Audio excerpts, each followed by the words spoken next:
Good evening, piano aficionados. We are so glad you made it safely tonight. I'm Peter Brooks, your Master of Ceremonies for the 30th Annual KeyboardFest, presented by the Mid-Michigan Music Teachers Association. Now, before our musicians take the stage this evening, we hope you will sit back and enjoy this video presentation that will open tonight's program. I can remember well, it was 30 years ago. I got a telephone call on a Friday night. It was early January. Alice Ralston called me on a late Friday, and she had just finished a rehearsal with this new idea from a group called Midland Music Teachers Association. Up until that time, we had an activity called Music Marathon. Alice Ralston and Barbie Heeshen had been involved with something like KeyboardFest in their youth and had a very good vision on how we could implement it here in Midland. The piano teachers of Midland area, having all their private students come together, a stage full of pianos from wall to wall, and students come in and they all play together at the same time, one tune. And I'm thinking, what have you got yourself into?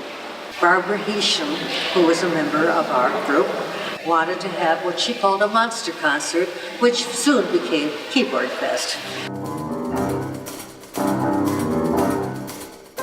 So we opened up in January, it was January 5th, 1991, with 10 beautifully tuned Steinway pianos on stage for our students to play and our teachers to have a showcase. Early on, Tim Hoy was approached by the Midland piano teachers because he was the Steinway dealer for Michigan and asked if he could supply the pianos for the event.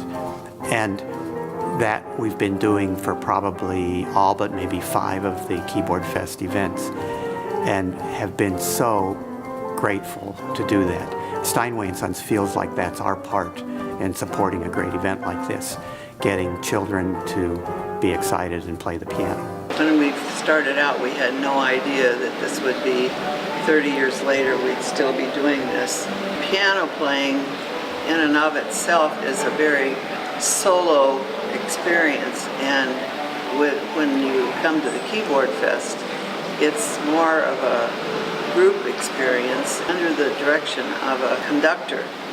And I think that it's pretty safe to say that most of them had not ever done that before. Very rarely in piano do you have a large audience or the opportunity to play in a group as a pianist. If you want to play in an orchestra, there's only one piano player. So what are the chances that's going to be you? But it also taught them to listen to each other, because generally if you play and practice by yourself, you have no sense of having to be a team in the playing, like a band student would or an orchestra member. So this was very important to the students. But typically across the country, this kind of an ensemble doesn't exist because it takes 13 grand pianos. And where are you going to find 13 grand pianos all on one stage? Here at Midland, Michigan, you will find it every January, and that's unique. It's rare and it's exciting. The bringing of a lot of pianos 2 hours away from Detroit to Midland for this event is a considerable amount of effort and work, but we at Steinway & Sons enjoy it, and we look forward to it annually. There are those faces that change. We've had students come through the system who are now parents, and the next generation is coming through. And likewise, we have a former student go through the system who's now a piano instructor. That's special. I really enjoyed being a part of it as a student, with Marianne as my teacher, and then putting students in it now just to see how much they enjoy it as well. It's been wonderful for me too, seeing she has served as president of our organization and has done a wonderful job with co-chairing the KeyboardFest. She's a fabulous teacher. It's just all good. I played in the second KeyboardFest back in 1992, and then played through high school up through 1997. And couldn't be happier to see all 4 of my kids in the KeyboardFest this year. I think one thing I've appreciated in and watching the kids go through piano lessons and play not only at KeyboardFest but in the other recitals is learning how to make a mistake and then keeping going in spite of that. I learned that as a kid. You'll make mistakes throughout life, and when you play the piano, you have to just keep going. I've seen them many times make mistakes and just slide right through it, and I think I appreciate how they feel because I lived through a lot of those moments as a kid myself. It's fun to see the kids get a chance to become involved with some of this classical music so that when they graduate and go on, they can be either good listeners, good supporters of the arts, or even become musicians and piano teachers themselves as an avocation or a vocation. I think the thing that really stands out is the smile on the kids' faces when they just performed in the concert, especially for the first time. It's like, it's gone well. And there's this big applause because there's so many people in the auditorium and they just don't get that anywhere else. The sense of joy they had with being a part of it was contagious, and of course they couldn't wait till next year. I think the students actually had fun when they were playing. I mean, if they made a mistake, it wasn't obvious because there were a lot of other pianos also playing, and they could enjoy that experience. I think they grew by doing that. I would not have ever predicted when we did this in 1991 that we would still be doing it 30 years later. My students love it. It takes an awful lot of work by the piano teachers to make this all come together. And I'm really proud to be a part of this legacy and happy to be on that podium smiling at the kids as they smile through their pieces. Those stage lights come up and those students perform. They put on a great show.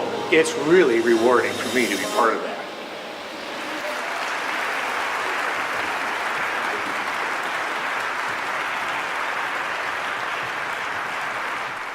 30 years, what a legacy.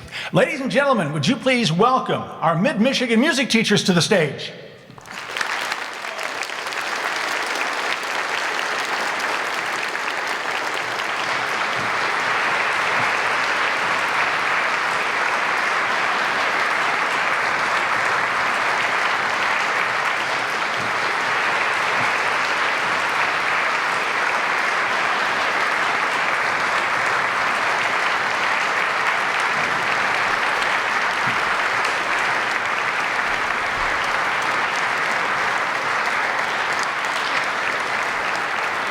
This evening, you are going to hear 253 pianists using 506 hands and 2,530 fingers. The 13 grand pianos that you see on the stage have been graciously provided by Steinway Piano Gallery of Detroit, the Midwest's largest selection of Steinway and Steinway designed Boston and Essex pianos.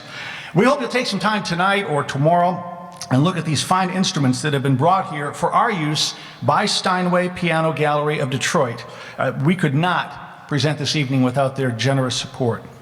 We're pleased to have returning as our conductor this year, James Homeyer. Mr. Homeyer is Director of Music at the United Church of Christ and retired from the Midland Center for the Arts in 2017. Jim has won awards in the National Adult Conducting Competition in Wisconsin and the American Conductors Competition in California. He is the Director Emeritus of the Rochester Symphony. He has thoroughly enjoyed his time with KeyboardFest and really is honored to be the conductor for this 30th anniversary year. Jim has been an adjudicator for the Michigan School Vocal Music Association for the past 44 years. He enjoys working with school choirs and bands and orchestras in festivals. Jim and his musical partner, Susan Mercy, enjoy being featured performers for special events around the Great Lakes Bay region. And on occasion, Jim can be found flying his Piper Archer or Cessna Skyhawk airplane around the state, which he has yet to take me up in.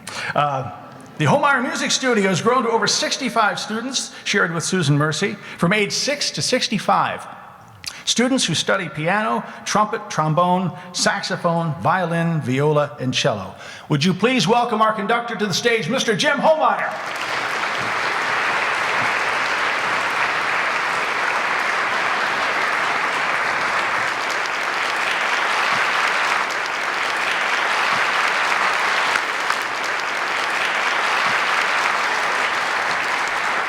Our teachers are going to begin the program tonight with Celebration Overture.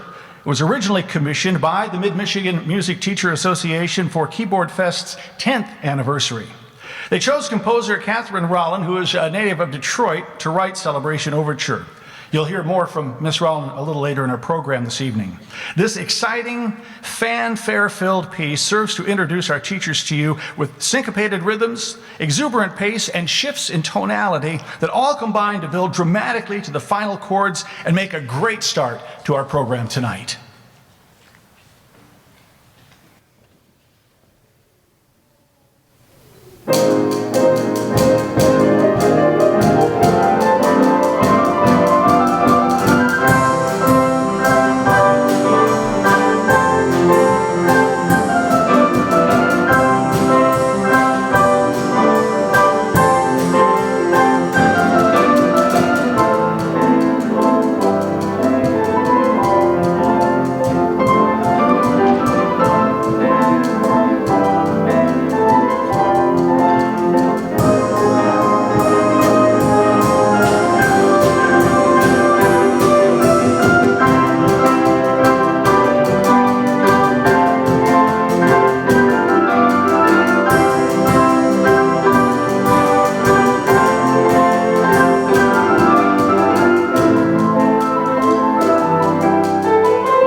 Well, Porcupine Polka begins our first set of student duets this evening. And if you're wondering how does one polka with a porcupine, the answer, of course, is very carefully. That's my dad joke for the evening. You're welcome. You know, you may have noticed KeyboardFest in the video was affectionately nicknamed the Monster Concert in its first few years before the name was changed.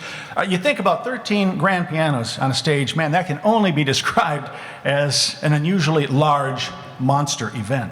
Mr. Lynn Freeman Olson is the composer of the second piece in the set. It's called Round and Round, which was played in our first KeyboardFest in 1991. Now, on that one, keep your eyes open, and you're going to watch the students change places while they continue to play. Moving, as you may imagine, during a piece, and clapping at the end, these are a true test of ensemble performance. And the students say they're a lot of fun to do, too.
Now, even though students practice, sometimes things don't go exactly as planned, as you may have guessed. Case in point, in 1988, KeyboardFest, a group of students were playing and the lights went off in the middle of the performance of Bijou Rag. The students never missed a beat. They kept right on playing. In fact, Diana Curran, who you saw in the video, one of our current teachers, was on stage as a student in that group.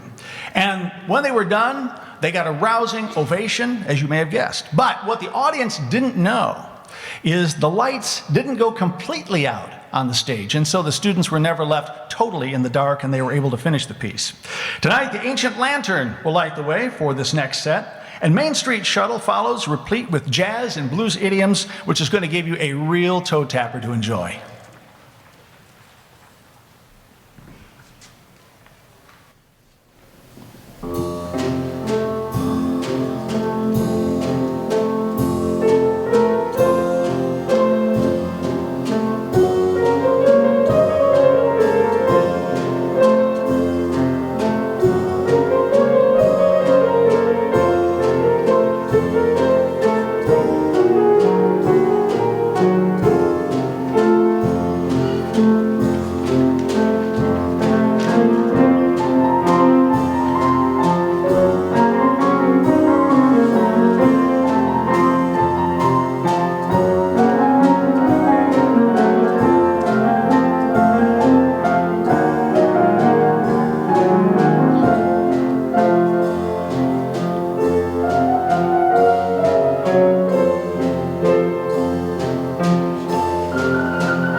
As we get ready to enjoy the folksy tunes of She'll Be Comin' Round the Mountain and Oh Susanna, imagine for a moment being so small that you can't see over the piano, can't see the conductor, and you've got no source of a beat to help you through the piece.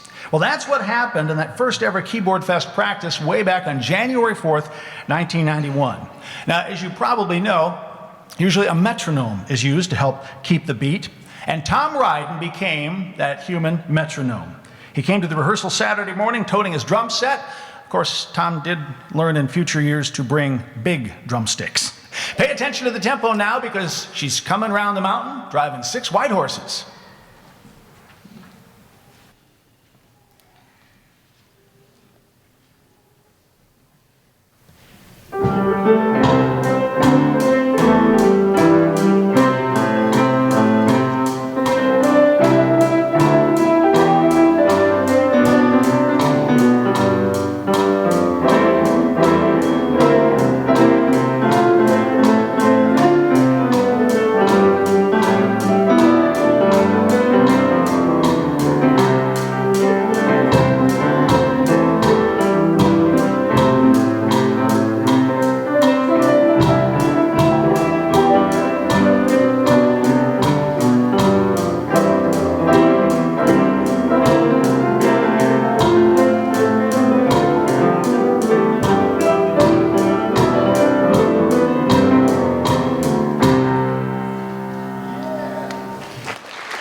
You may not have realized it, but one or more teachers are working on the Keyboard Music Fest all year long.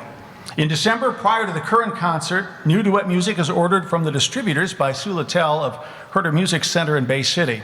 Then from March to May, the Music Selection Committee works to choose the duets for the next Keyboard Fest concert. In mid-July, the first packet of Keyboard Fest information goes out to the participating teachers in the mail. During the summer months, the selected music makes its way around the teachers so they can plan what their students are going to play that year. Student sign-up takes place the first 2 weeks of September. The music arrives a little later that month, and students begin learning their pieces by the end of September, so they have plenty of time to practice and prepare for Keyboard Fest. And now we get to enjoy the fruits of all that work with Gypsy Serenade and Waterfall Rag.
Wow, what a crowd.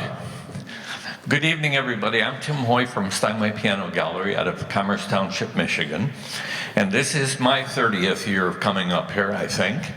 And thank you for the wonderful weather.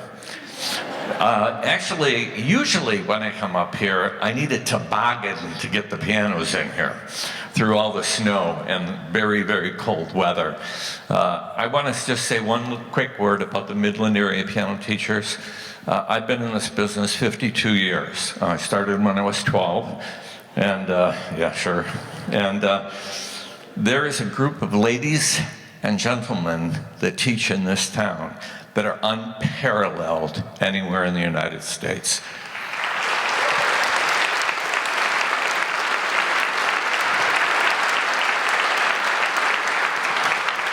to pull this off is unheard of. And to get, what, 3 or 4 or 5% of the population in Midland out here to see it is pretty amazing.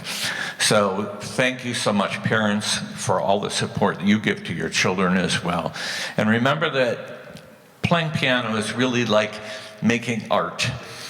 Whether it's a drafting table or it's crayons for the real young ones or it's paint, it's the idea of taking an idea, a thought, a feeling, an emotion, running it out the ends of your fingers, and then using whatever God-given talents you have and whatever skills you've been able to practice through education and taking lessons, and you get that thought, that feeling, that emotion out into the room. Whether there's somebody there to hear it or not, doesn't matter. It just matters that you can express. And what these people have done is given your children the opportunity to learn how to express themselves musically and to give you great appreciation for this art form. And so now my little bit of shameless self-promotion, that art form cannot be done on a portable keyboard. So afterwards, you can come up and look at all of these pianos, wonderful instruments.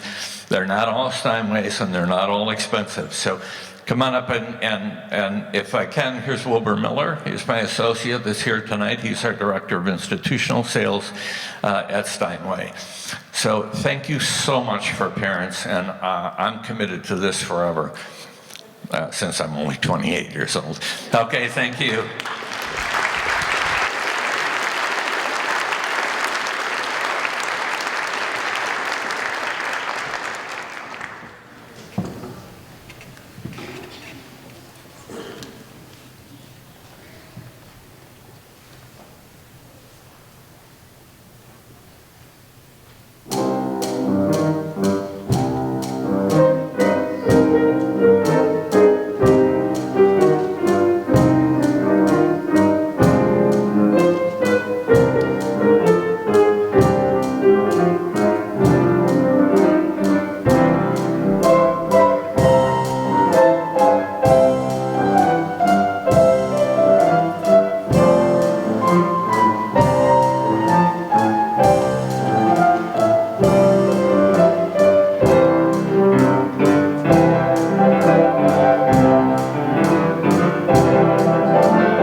You may find yourself tempted to look behind you to see who's creeping up behind you during this next song, footsteps following.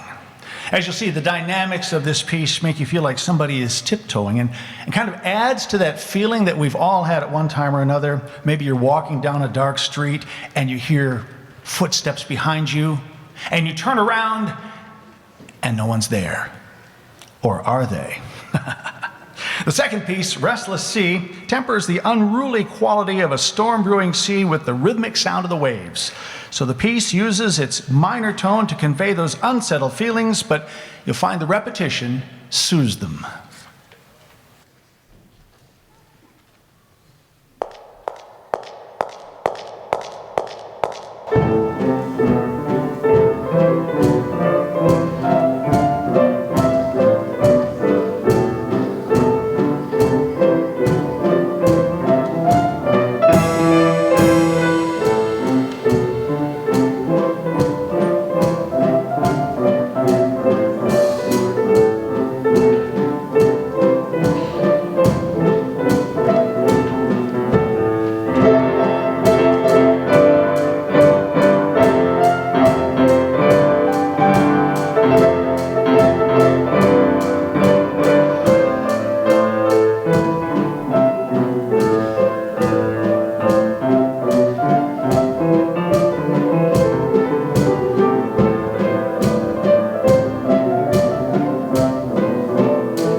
Well, we certainly hope you're enjoying the 30th Annual Keyboard Fest, and we'll continue with the rest of the program in just a moment. But right now, we would like to recognize and thank 4 active teachers who have been with us through the entire history of the Keyboard Fest, through all the years, all the ups and downs of putting this program on. They are Mare Alsgaard, Mary Ann Anschultz, Sally Stapleton, and George Widiger. We'd also like to say a big thank you right now to our conductor, Jim Holmeyer, our percussionist, Tom Ryden, to Sue Littell of Herter Music Center for supplying the music, of course, to Steinway Piano Gallery for providing these lovely pianos, to the hardworking members of the Keyboard Fest Committee, co-chaired by Diana Kieran and Penny Vanderbush, and to all the families who encourage and support these young musicians in their study of the piano. Would you please give these folks a nice round of applause?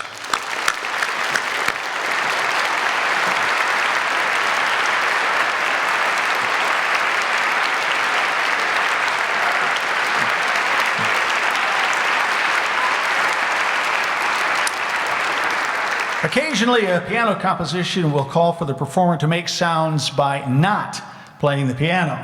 And that's true with the first piece in our next set, Danny the Drummer. The performers create a drum sound by using both hands to tap underneath the keys. Sometimes it's the secondo player, Sometimes it's the primo player doing the tapping, and sometimes, as you'll hear, it's both.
You heard us mention earlier in the program Catharine Rollin from Detroit. She is a composer and arranger whose music we have used often through the years at KeyboardFest. She's one of our favorites. She could not be here tonight, but she did send a greeting for us to enjoy. Hello. I'm so glad that you invited me to be a part of your concert this evening. Unfortunately, I couldn't be there in person, but I'm sending my very, very best wishes. I want to first thank what is now currently the Mid-Michigan Music Teachers Association, and when you commissioned me, the Midland Music Teachers Association, for first commissioning me to do the pieces Celebration Overture, I don't know if I'm on the camera there, and the Grand Finale, another year. They have become two of my most popular duets and have gone on to be played by ensembles actually throughout the world, so that's very, very exciting. So thank you for your love and support of duet playing. I am very honored that I understand that one of those duets is going to be played, I think, by the teachers, but I'm also honored that two student groups are going to be playing from my Dances for Two, which is, I think you're going to be playing Irish Jig and Tarantella Brillante. And the Dances for Two pieces are all pieces that were based on dance forms.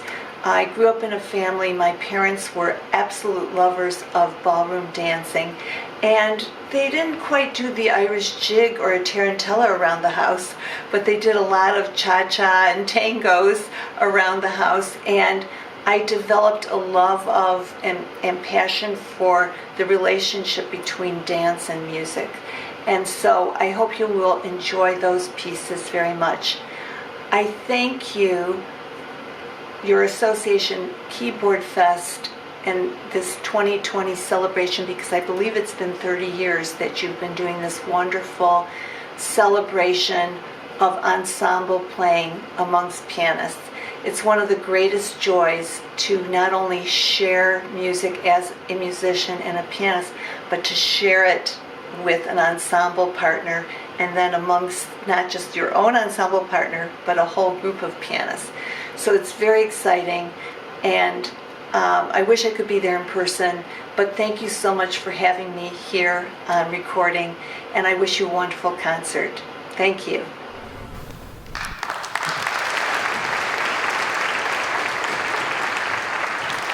So now let's enjoy Catharine Rollin's composition, Irish Jig and Tarantella, Brillante.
The Marionettes' Funeral March is a lighthearted yet somber piece that was first performed as a piano solo way back in 1872.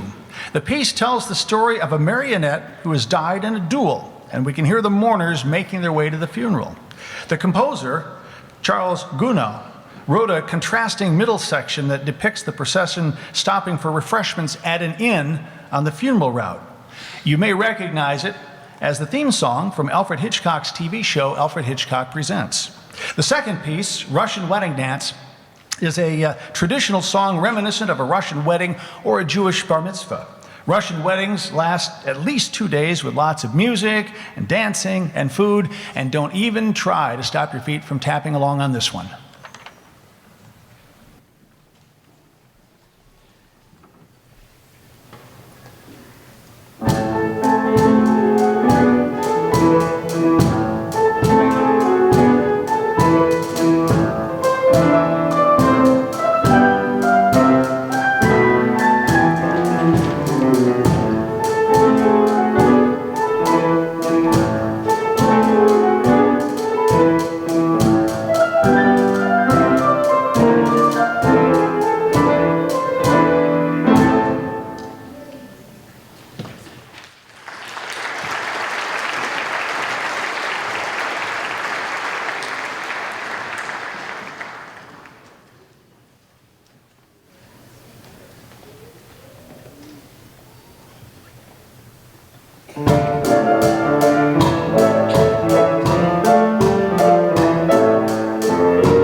Before we move on to our next selection, let me draw your attention center stage to that gentleman sitting there, our one-man drum and percussion section.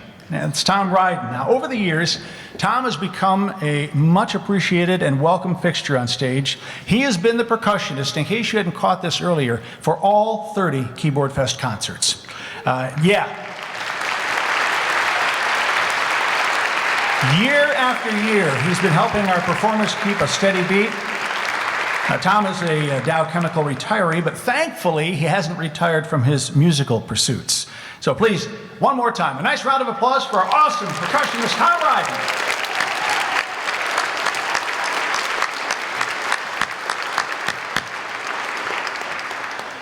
Well, past Keyboard Fests have seen some special things going on. Maybe you've witnessed some of them. Students blowing train whistles during a railroad song, 4 duet competition contests, a Chinese dragon dance, a maestro puppet, and a pom-pom routine for Midland High. Well, this next song, Top Hat, kind of allows us to remember the joyous feelings and fun of playing and participating. So pianists, keep rocking.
Fiesta Mariachi was written by William Gillick, a well-known composer of stylistic pieces for students.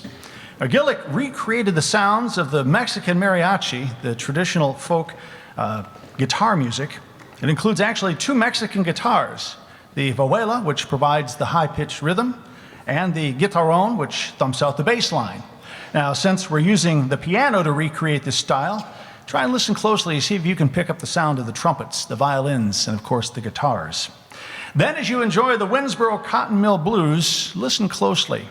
See if you can hear the machinery in the mills, the trains that carry the textiles across the country, and the songs sung by the workers who helped build our country by turning raw cotton into beautiful fabric.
All right, class, pop quiz. Piano has how many keys?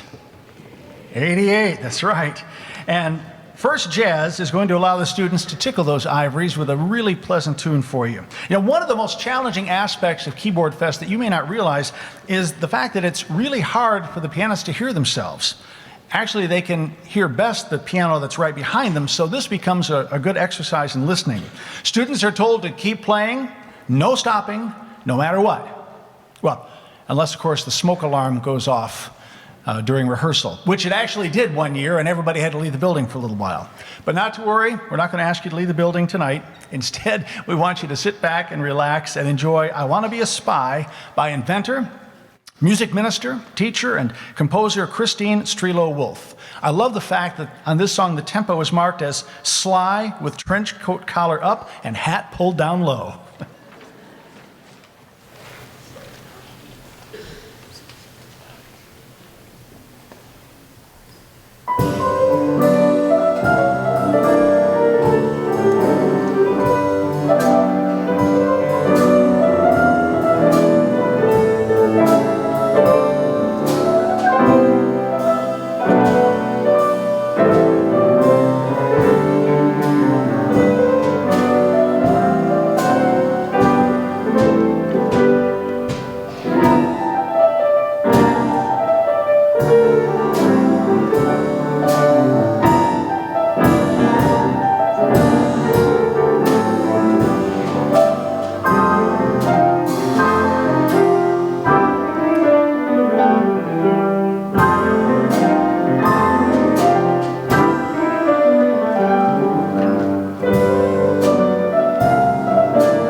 And so, hi-ho, it's off to play the piano we go. This Snow White medley helps us envision a fairy tale world where we whistle while we work. Although, of course, playing the piano certainly isn't work, right? We go from hi-ho to yo-ho-ho and 15 men on a dead man's chest, and a pirate's medley. The sea shanty regales the day of tall-masted ships, pirates, sword fighting, and the race toward buried treasure on sandy beaches. The chords jump across the piano to mimic that pursuit of prize in this very fast-paced piece.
Well, this past summer, a contest was held to design the t-shirt for us to wear tonight at this celebratory 30th annual Keyboard Fest.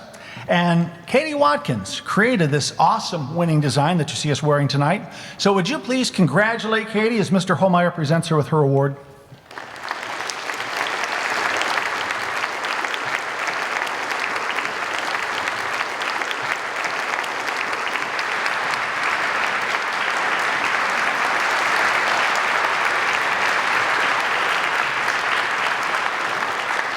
The Young Prince and Princess is a selection from Scheherazade and is one of the most exciting orchestral works ever written. The selection, in this selection tonight we're going to hear, was transcribed by Timothy Brown from Nikolai Rimsky-Korsakov's original version. Rimsky-Korsakov was born in Russia in 1844 and worked toward developing a national style of music, often pulling from folk and fairy tales.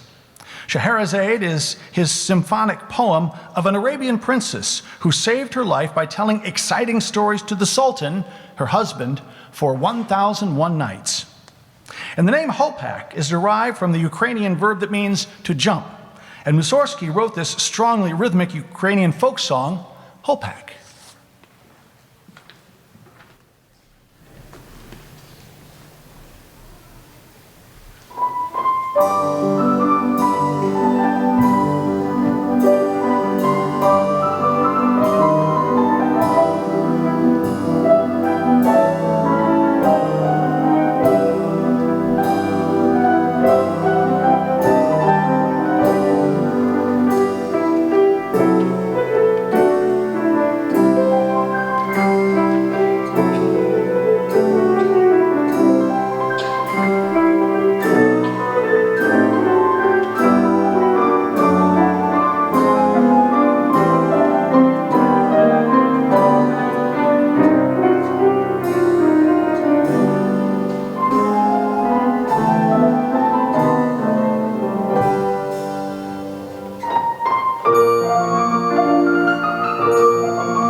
Well, at this time, we'd like to honor the students who are seniors this year.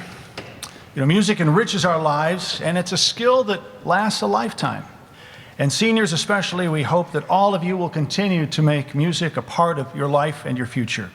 So seniors, please come to the front center of the stage as I announce your name, and we will recognize you with applause after all of the names have been announced.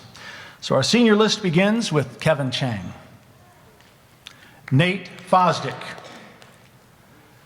Deborah Lehman, Justin Lee, Gabe McGuire, Anish Mida, Jared Poliski, Maylee Riel, Matthew Sibali, excuse me, Kiran Sequira, Rebecca Stanley, and Gavin Vanderpool.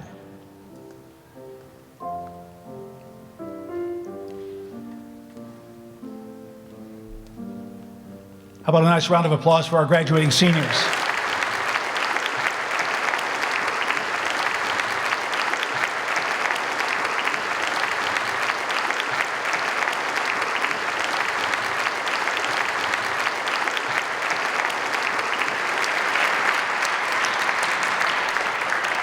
Anton Dvorak is best known to American audiences for his Symphony in E minor from the New World.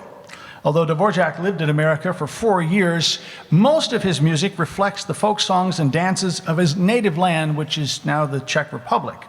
The nationalistic Slavonic dances were originally written for piano duet and later orchestrated by the composer, who had a seemingly inexhaustible store of beautiful melodies, I guess. In just a moment, you're going to hear Slavonic Dances number 8 as originally written for piano duet.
Well, perhaps no piece of music epitomizes patriotic spirit more powerfully than John Philip Sousa's march, The Stars and Stripes Forever. I don't know if you knew this or not, but Sousa wrote the music and lyrics for that song in one day when he was on an ocean liner, and he remembered the music in his head until he was able to transcribe it to paper. This piece has been a favorite through the years, and tonight's musical treat will be played by some of our advanced students and our local Mid-Michigan Music Teachers Association.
And ladies and gentlemen, that concludes the 30th Annual Keyboard Fest. Thank you for coming tonight. Where you're invited to stay, you can come up on stage, take pictures, look over these beautiful instruments here on stage and the ones out in the foyer as well. Again, thank you for coming. Drive safely. And students, remember the golden rule? Practice, practice, practice. Give it up for the students. And good night,